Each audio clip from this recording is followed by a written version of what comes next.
ఈరోజు దేవుని వాక్యము ఆదికాండము 1వ అధ్యాయము 20వ వచనము.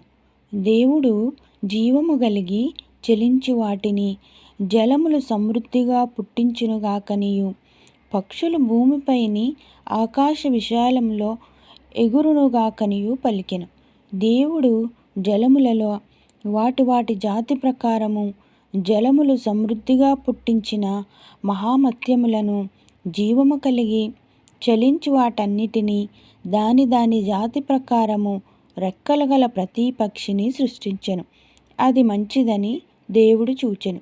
దేవుడు మీరు ఫలించి అభివృద్ధి పొంది సముద్ర జలములలో నిండి ఉండుడనియు, పక్షులు భూమి మీద విస్తరించునుగాకనియు వాటిని ఆశీర్వదించెను.